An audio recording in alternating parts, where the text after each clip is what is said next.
Retornamos al Tribunal de la Tarde. Gracias, muchísimas gracias para todos ustedes que están siempre en sintonía. Decir que hace unos momentitos el expresidente de la República, Hipólito Mejía, pues ha anunciado oficialmente la escogencia del doctor Eddie Olivares como vocero oficial de su candidatura. Eddie Olivares fue magistrado de la Junta Central Electoral, es fiscal de la provincia de Santo Domingo, el primer fiscal que tuvo la provincia de Santo Domingo, una persona seria, responsable y muy aprovechar para felicitar hoy a Luis Abinader, que cumple medio siglo. Y bueno, no, pero no lo ponga así, celebrando. No lo ponga así, de que medio siglo. Medio siglo, Dionisio, eso es 50 años. Aquí está con nosotros el doctor Pelegrín Castillo. Doctor, buenas tardes. Muy buenas tardes, muy contento, honorable magistrado del Tribunal de la Tarde, de encontrarme están de moda los en su presencia. Están de moda los magistrados. Claro. Están en la noche, en el día, en la mañana. Le están haciendo una competencia fuerte ustedes. Sí, nos han estado transmitiendo unas yo creo que a ustedes se les olvidó una efeméride muy importante. El 12 de julio, día de la desocupación de las tropas norteamericanas en 1924. En 1924. Hoy, en la mañana de hoy, la Fuerza Nacional Progresista fue al Panteón de la Patria, como hacemos hace muchos años. Vamos a tomarnos un cafecito Santo Domingo. En honor a esa fecha histórica, que ciertamente un día como hoy, pues los norteamericanos salieron, gracias. Y se inició la Tercera República. Claro. Esa fecha hace años que nosotros asistimos al Panteón. Cada día tiene menos significación. Realmente desde el año 1962, en que se reinstituyó por iniciativa del profesor Juan Bosch, esa fecha nunca se ha celebrado bien.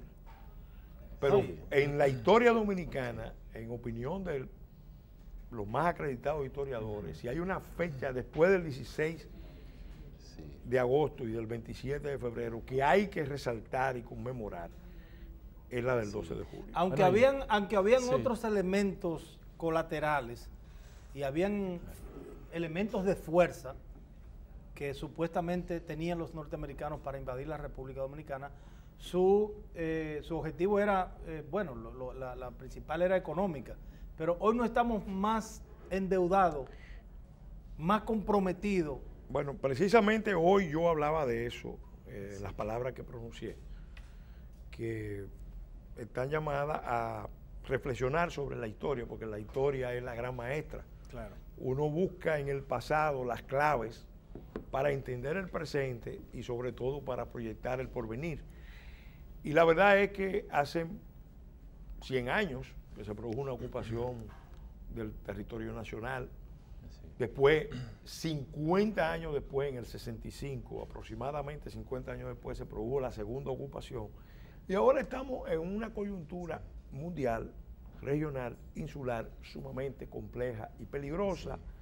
Y los dominicanos, y hoy editorializaba sobre eso el Diario Libre, cosa que celebramos, los dominicanos, especialmente la clase política del país, actúa como si no existieran esos peligros externos en condiciones de gravitar sobre la vida del país y afectar sensiblemente la soberanía, la autodeterminación, la identidad nacional e incluso la integridad territorial. Pero al parecer, de la República Dominicana. Hay cosas, uno escucha, que contradicen esa posición, como por ejemplo el ministro de Defensa, la cual, a propósito de algunas denuncias de entrada masiva de haitianos, dice que nuestras fronteras dominicanas están controladas y de hecho ofrece unas estadísticas en la cual pues indica de que ellos han repatriado un sinnúmero de haitianos indocumentados. Se parece mucho a las declaraciones del jefe de la policía. Incluso son tan parecidas que después de esas declaraciones del jefe de defensa, del ministro de Defensa, entonces él hace una remoción de todo el personal, personal importante. Decía, no se entiende. Decía Mark Twain, un escritor y periodista norteamericano, que había tres clases de mentiras: las mentiras piadosas, las malditas mentiras y las estadísticas. ¿Cuál de las tres es esta? Entonces, la verdad es que los funcionarios que están bregando con situaciones complicadas apelan muchas veces a los manejos estadísticos, que es una versión de mentira que realmente solamente puede provocar una sonrisa a todos los que conocemos esa realidad. Nosotros tenemos gente en todo el territorio nacional, pero también en la frontera, especialmente en la línea noroeste y también en las rutas del sur y también en las montañas. Y los reportes que tenemos son que hay un flujo continuo, permanente, y tiene una explicación, porque observen que el ministro de Trabajo, José Ramón Fadul, el amigo Monchi, admite hoy que el gobierno ha permitido que se viole la Constitución y las leyes para perjudicar a los derechos de los trabajadores dominicanos. Y entonces yo hago esta reflexión. Si en República Dominicana Eso es con lo a que los establece- haitianos, eso es lo que establece el código, el 80-20, si en República Dominicana a los haitianos se le están dando los trabajos que no consiguen en Haití, las obras más importantes del gobierno se están construyendo con mano de obra extranjera ilegal. La ciudad Juan Bosch, la Barquita, el metro, para citar esas tres. Sí. Si le dan sin restricciones todos los servicios de salud, de educación, servicios sanitarios, suministro de agua potable, cosas que no consiguen en Haití. Si además hay todo un tinglado de organizaciones orientados a insertarlo, porque aquí no estamos hablando de migración, vamos a ser sinceros, señores del gobierno, liderazgo político, porque ahí incluyo a los líderes de oposición, líderes del empresariado, el alto empresariado, los mismos dirigentes sindicales, los líderes militares. Ustedes saben perfectamente que aquí no tenemos un problema de migración ni un problema fronterizo. Aquí ya hay que hablar de ocupación progresiva del territorio nacional, de creación de asentamientos humanos consolidados, con apoyo internacional, en diferentes provincias del país. Usted me está diciendo entonces, Sí. eso es muy grave, porque lo que yo intuyo, lo que yo estoy mirando, es que usted quiere decir que el gobierno de la República Dominicana, que el Estado Dominicano está respondiendo a una agenda internacional. Sí, sí, mira, y esto yo lo digo y estoy en condiciones de probarlo, porque no solamente he sido actor denunciando eso, combatiendo eso, proponiendo alternativas, sino que he sido testigo. ¿Cuál es el dato fundamental? Haití colapsó como Estado, lo sabe la comunidad internacional. Yo fui ministro y legislador y hablé con muchos representantes de organismos internacionales, de otros países, incluso a nivel ministerial. Todo el mundo está consciente de que Haití es un Estado colapsado, fallido, pero nadie quiere hacer la admisión pública de esa realidad y actuar en consecuencia. ¿Por qué? Porque si lo hacen, tienen que buscar la explicación de por qué se encuentra así, y ahí se va a establecer la responsabilidad de la potencia.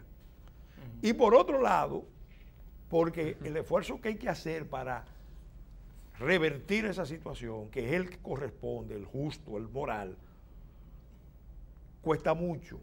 Es una apuesta a largo plazo, con resultados muy inciertos, porque nuestros vecinos haitianos son demasiado complicados, ni siquiera se dejan ayudar. Entonces, ¿qué pasa? Han optado por una fórmula